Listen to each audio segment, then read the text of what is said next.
If you've tried to learn how to draw and never had any success, then this video is for you. Trust me, because I was you about 30 days ago. I've tried to learn how to draw for about 10 years now. On and off, I'd pick up a piece of paper and a pencil and I would follow some tutorials. I would look for step-by-step guides on how to draw certain things. I would get okay results when I followed those tutorials, but then as soon as I tried to draw anything on my own, I would find out that I had no idea where to start. I'd end up with something totally terrible when I tried to do my own work. It would completely destroy my confidence. I would go back to maybe doing a tutorial or two, and then I'd try again, and it was sort of a vicious cycle that would repeat over and over again. If that sounds at all familiar, then stay tuned, because I think I figured out what I was doing wrong, and I think I can help you get at least the same kind of results that I did. And the best part about all that is that it wasn't a lack of talent that was holding me back. In fact, I'm not even sure that talent has a role in learning how to draw. After a quick YouTube search, I was looking for other systems or possibly books or something, instructional materials that would take me through and sort of help me achieve the goals that I was trying to achieve, and I came across Mark Kistler's book. The book is called You Can Draw in 30 Days, the fun, easy way to learn how to draw in 1 month or less. And while you probably could get through the book in less than a month, it did take me longer than that. Not because the drawing exercises were difficult or that I couldn't handle them. It was more that I couldn't necessarily, after getting right down to it, I couldn't necessarily spend those 30 minutes every day. So it took me longer than 30 days, but I did do one exercise per day as I was going through the book. I just wasn't, those days just weren't consecutive. I'll go ahead and link that book down in the description below. It's fantastic. It's a really great book. It takes you from drawing simple forms all the way through drawing more complex things like coffee mugs and a castle. And then in the end of the book, you actually get to drawing the human hand and even an eye. It's some of my more spectacular results. I'll definitely show you those here in just a few minutes. So what's different about learning how to draw using this book? Rendering 3D objects on a piece of paper, it's got some fundamentals, right? There are rules on how you can construct an image on a page that you have to learn. And I think that's the biggest problem with following tutorials when you're trying to learn a complex skill, is that you may be able to follow the steps in the tutorial, but you're not building a foundation of knowledge. You don't actually have any foundation for what is being done or why. You're just able to follow the steps in the recipe. I liked that there was a daily exercise. It taught a foundational skill, and then it took you through creating a picture that used those skills every day, and then built on those skills from day to day as you went through.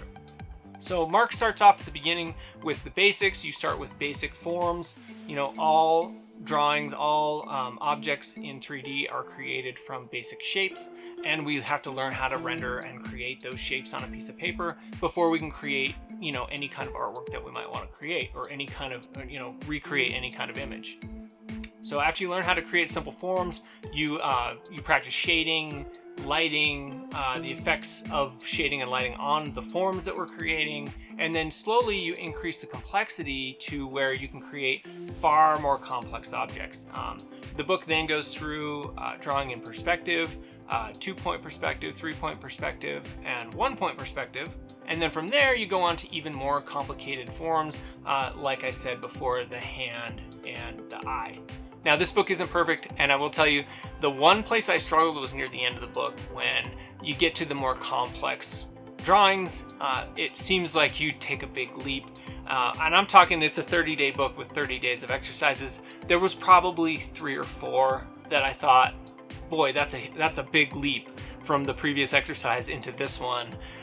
But then again, when I look at the results I had when I did those drawings, I was actually pretty impressed with what I was able to do. So it was intimidating, but at the same time, I had learned more than I thought I had, and I was able to complete the drawings. Now I'll show you sort of my final couple of drawings right here on the screen, and then I'll go ahead and I will talk you through some of the pictures I drew.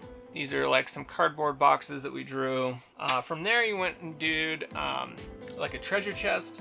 And you can see I was definitely off on my proportions. Like, this lid would clearly be too big for this box. This is the first one I did where the lid actually looks great, right? Like, I drew a really good lid, but it was way too small for the box, so I overcorrected. I did a little one because I was like, well, I gotta get this right before I do another one. And then on the fourth one, I think I kind of got it all together where I was like, okay, you know, I got the proportions pretty close. I think that the lid would pretty closely fit on the box. Maybe the box is still just slightly too big, but I think it was definitely my best effort. Now we have some layered things. It's almost like a little house. We have an interior and exterior, so we have an opportunity to shade, to create some openings and figure out how, you know, based on the perspective we're using, how we would draw the doors, where the shadows would be cast, different shapes. Again, it's 1, 2, 3, and then the last one down here at the bottom was my fourth one, which I should have placed a little bit higher on the page so that it would fit, but I think it came out pretty darn good. This one was overall pretty fun. This is where I was starting to really enjoy the book. I think at the beginning, you know, it's pretty basic, and you're like, well, I know this is the basics that I have to learn in order to be able to create other things, but, you know, I want to get to something a little more fun, and this is where I started to have more fun. From there, we went on to flags, which I thought this one was a lot of fun, to have the overlapping fabric. So I did this one a couple times. I thought this one was a lot of fun, actually. 1 point perspective, the perspective point being here in the center, and then the whole room being like we're looking directly into it. This one was a lot of fun to do.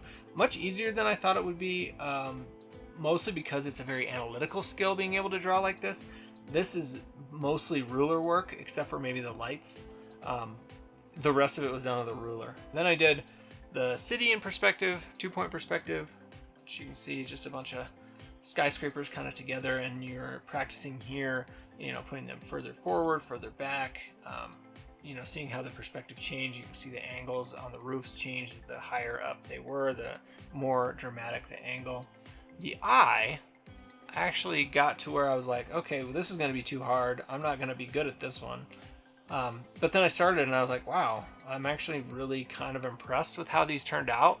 I started with this one. This is the first one I did. And I was like, well, drawing one eye is great, but I need to be able to draw two that match reasonably well. So I drew these two, and to be honest, like, I was actually pretty impressed with how they came out. This one, I actually am super impressed with how it came out. Now, is it the best hand ever? No.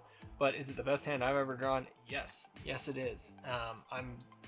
I'm definitely impressed with how this turned out and the fact that I was able to create it. So, you know, this is just an example. If you think this is something you want to learn, you know, give it a shot. It's definitely fun. It's definitely worth it. If you've already wanted to learn how to draw and you didn't think you could, I'm here to tell you, you definitely can.